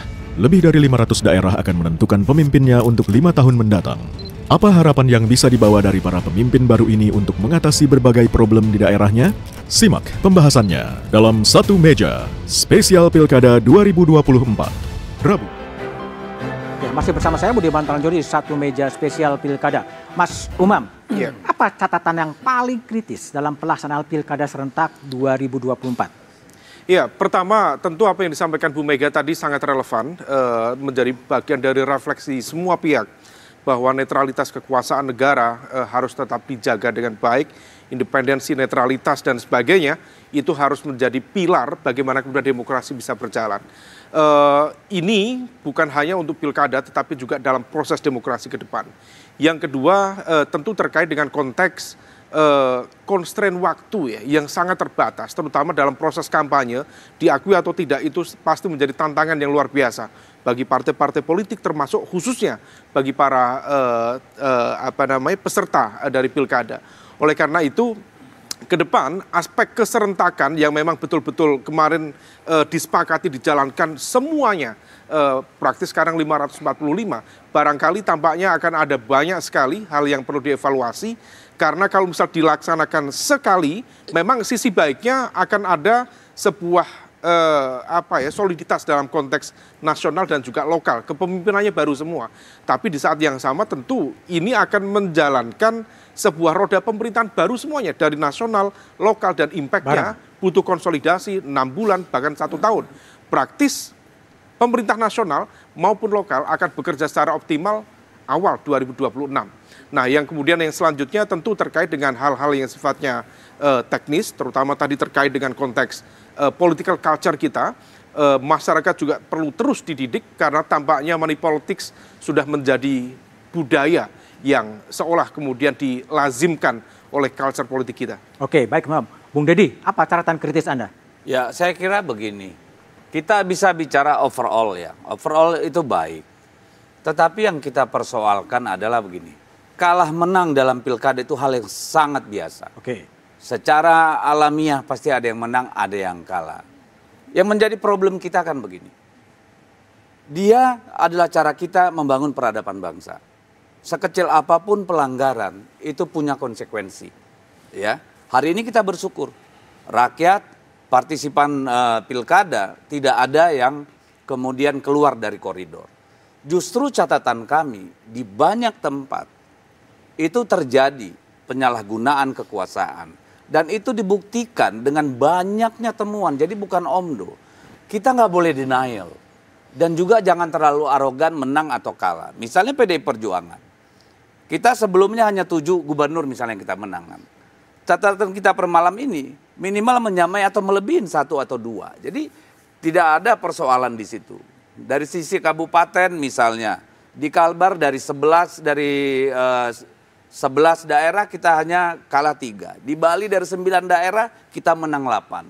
Jadi ini bukan persoalan menang kalah, kawan. Ini persoalan bahwa sebenarnya pemilu ini harus berjalan. Yang berkontestasi adalah mereka yang legal secara undang-undang. Tetapi ketika polisi masuk ke dalam arena, ketika ASN masuk ke dalam, saya tidak mengatakan di seluruh Indonesia, Tetapi praktek-praktek ini terjadi di banyak tempat. Ini yang menjadi persoalan bagi kita. Di satu tempat pun itu harus kita permasalahkan. Karena ini bukan soal menang kalah. Ini soal adab bangsa.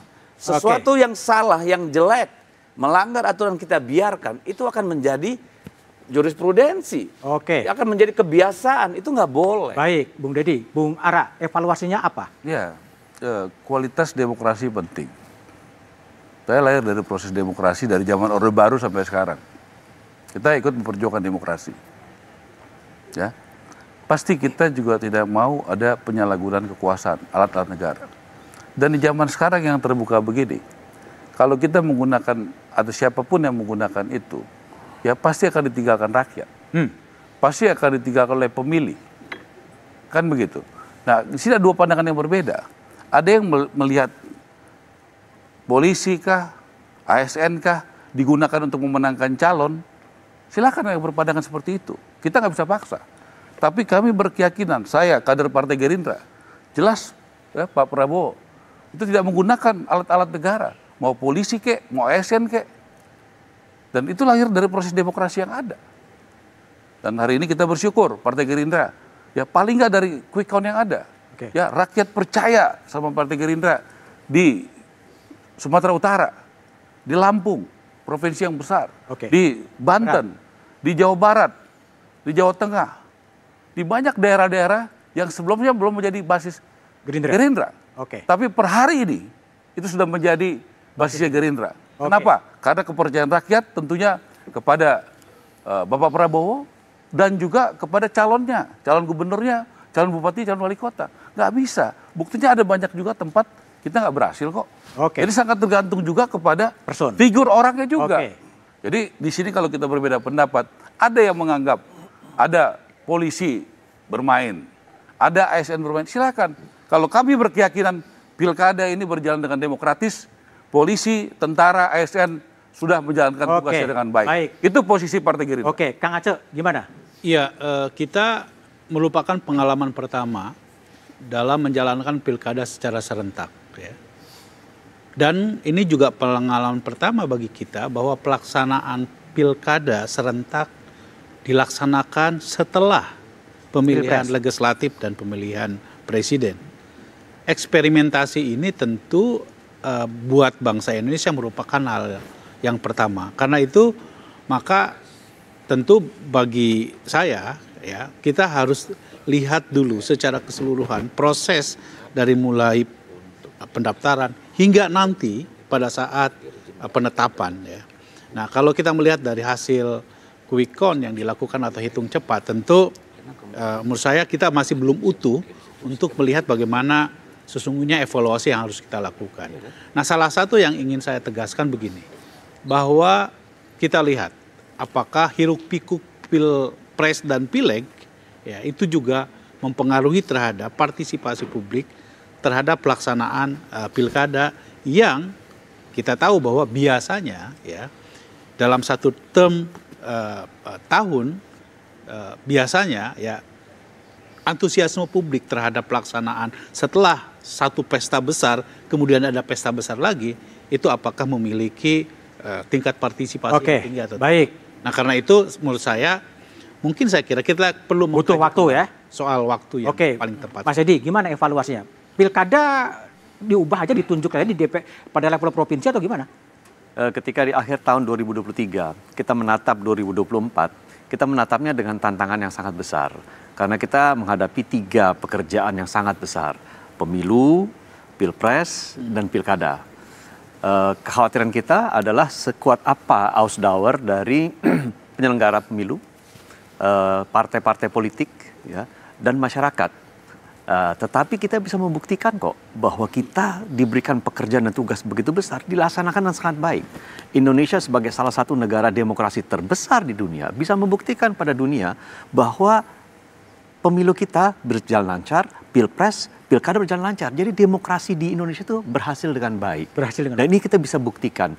Tinggal kita bagaimana memperbaiki ke depannya, terutama catatan-catatan tadi, misalkan money politics, misalkan ada intimidasi atau apapun namanya, itu harus kita perbaiki ke depannya. Kita sudah memilih bahwa sistem kita bernegara adalah demokrasi. Sistem-sistem yang lain mungkin ada untungnya, ada ruginya, tetapi demokrasi terbaik bagi kita. Demokrasi yang terbaik. Demokrasi yang terbaik bagi kita. Bagaimana sekarang kita memperbaiki kualitas dari demokrasi kita ke depannya. Baik, Bung Hanif, evaluasinya apa? Ya, pertama kalau melihat tren di mana koalisinya Pak Prabowo ini paling tidak di beberapa daerah yang kita bicarakan ini muncul sebagai pemenang, paling tidak versi quick count, tentu kita berharap bahwa ini menjadi momentum konsolidasi politik yang lebih baik bagi pemerintahan Pak Prabowo, sehingga sinergi dan kerjasama antara pemerintah pusat dengan pemerintah daerah nantinya bisa lebih baik dan program-program pembangunan bisa dideliver secara efektif. Itu yang pertama. Yang kedua, kalau kita lihat proses perjalanan demokrasi kita per hari ini, kita juga masih harus mengapresiasi sekali lagi bahwa rakyat kita ini semakin hari semakin dewasa. Tapi memang kalau di level elit politiknya ini dinamikanya lebih unik. Oleh karenanya menurut saya ke depan kualitas demokrasi kita ini harus kita perkuat lagi, terutama terkait dengan wacana soal apakah pilkada langsung ini semakin produktif untuk demokrasi atau tidak. Nah, menurut saya ada setidaknya mungkin 3 wacana lah yang mungkin ke depan ini bisa kita terus perdebatkan. Yang pertama bahwa kita tetap jalankan pilkada langsung ini dengan reformasi sistemik. Reformasi sistemik salah satunya misalnya soal atau yang terkait dengan regulasi, misalnya money politik, soal netralitas lembaga negara, dan macam-macam berbagai bentuk intimidasi dan lain sebagainya yang tadi sempat muncul.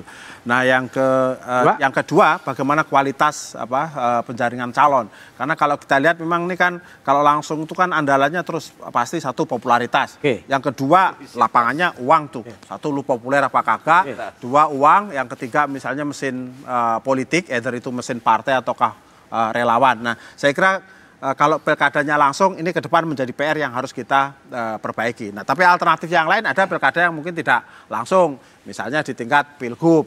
Pilihan gubernurnya mungkin ya karena gubernur itu adalah apa istilahnya? Perpanjangan tangan dari pemerintah pusat. Nah, boleh jadi misalnya dipilih oleh DPRD, tetapi untuk kabupaten kota tetap dipilih langsung oleh rakyat. Nah, yang alternatif yang lain adalah soal pilkadanya itu sendiri. Kan kita pilkadanya serentak. Nah, serentak itu apakah segera setelah pemilu presiden dan legislatif, ataukah misalnya kita kasih jeda dari sisi waktu paling tidak misalnya 1 tahun. Nah, itu satu. Yang kedua, itu juga bisa misalnya dilaksanakan secara berjenjang. Misalnya apakah berbasis zona, atau misalnya katakanlah kalau pakai zona waktu misalnya 3 kali. Karena gini Mas Budiman, salah satu yang kita lihat berat ini kan juga ini pasti kompleksitasnya dari penyelenggara pemilu, pengawas pemilu dan semua instrumen yang terkait dengan pemilu kan ini berat. Yang kedua bagi partai ini juga ada tantangannya. Apa? Setelah pilkada ini nganggur semua kita. Nganggur semua. Nganggur sampai dengan 5 tahun ke depan. Dan ini menjadi tantangan besar di partai. Tiba-tiba nanti ada ranting mati dan lain sebagainya.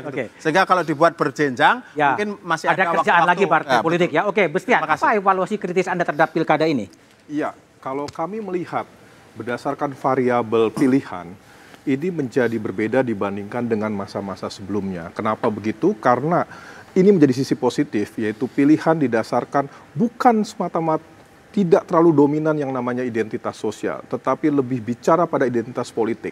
Ini menjadi baik dibandingkan dengan masa lampau ketika pemilihan-pemilihan berdasarkan identitas sosial itu kecenderungannya memang memancing partisipasi pemilih yang tinggi, tetapi di sisi lain memilah masyarakat. Kali ini pemilihan berdasarkan politik, pilihan partai politik dan segala macam, ini justru memperkuat basis loyalitas dari masing-masing partai. Nah, itu sisi positif yang kami lihat dari catatan berbagai survei yang kami lakukan sebelum maupun pas pada saat exit poll kali ini. Yang kedua, ini yang menjadi sisi kurang dari pilkada kali ini, kembali lagi berulang bahwa persoalan-persoalan yang real diminati masyarakat sebenarnya dalam kaitannya dengan masalah program yang berkaitan dengan wilayah itu nyaris terlupakan. Memang dalam kampanye disebutkan, tetapi di dalam perjalanan-perjalanan yang kami cermati hilang. Kekuatan identitas politik lebih kuat dibandingkan dengan pilihan-pilihan berdasarkan program. Baik, Bestian Nainggolan. Mas Jayadi, rezim pilkada ini memang masih layak dipertahankan seperti yang ada sekarang atau gimana? Wajib dipertahankan. Pertama, peringatan bahwa demokrasi itu sedang mengalami ancaman itu bukan hanya ada di Indonesia, tapi di seluruh dunia. Jadi kalau ada yang memperingatkan demokrasi kita itu harus dijaga dari ancaman-ancaman itu peringatan yang layak didengar dan layak kita perhatikan. Satu. Yang kedua, pemilu itu adalah bentuk praktek minimalis dari demokrasi. Karena itu kalau kita memang konsisten dengan pilihan seperti kata Pak Edi Suparno tadi, sistem politik kita adalah demokrasi, maka pemilu harus tetap dipertahankan. Yang ketiga, pemilu termasuk pilkada dan partai politik itu harus direformasi secara bersamaan, secara sistemik kalau istilah Bung Hanif tadi. Kenapa? Pemilu yang berkualitas itu tergantung juga kepada partai yang berkualitas. Maka misalnya saya beberapa kali mengusulkan ketika menjadi saksi ahli di MK supaya rejim pemilu itu dibagi menjadi 2. Pemilu nasional, pemilu lokal. Pemilu lokal menurut saya dibagi 2 lagi. Pemilu provinsi dan pemilu kabupaten kota. Dengan begitu partai akan terus beriringan akan terus hadir di masyarakat. Sehingga partai lama-lama kemudian mereformasi dirinya secara secara alamiah. Tidak dipaksakan gitu. Oke, baik. Dan terakhir adalah yang terakhir quick count. Karena itu menurut saya semua kita, lembaga survei, para aktor politik itu harus bersama-sama menjaga pemilu dan demokrasi itu. Karena ancaman terbesar demokrasi pada saat ini bukan dari orang-orang yang anti demokrasi. Ancaman terbesar terhadap demokrasi saat ini adalah dari orang-orang yang terpilih memegang jabatan-jabatan politik secara demokratis. Karena itu kita jangan sampai menjadi ancaman terhadap demokrasi itu sendiri. Karena kalau kita evaluasi dari berbagai sudut, Indonesia itu jauh lebih baik di masa demokrasi sejak 98 dibandingkan dengan di masa-masa otoriter. Oke, baik Mas Yadi, terima kasih semuanya telah bergabung di satu meja The Forum. Pemungutan suara di Pilkada Serentak 2024 telah berakhir. Hampir tak ada gejolak berarti. Situasi ini perlu diapresiasi. Namun, evaluasi tetap perlu dilakukan. Sejauh mana pemilih bisa memilih dengan bebas. Sejauh mana aparat penegak hukum bersikap netral. Suara-suara miring itu sayup-sayup masih terdengar. Kebebasan dalam memilih dan netralitas aparat itulah salah satu esensi penting demokrasi. Demikian satu meja The Forum spesial Pilkada 2024. Saya Budiman Tanrejo. Dan saya Friska Clarissa. Kita sama-sama nantikan hasil resmi dari Pilkada Serentak 2024. Selamat malam. Sampai jumpa.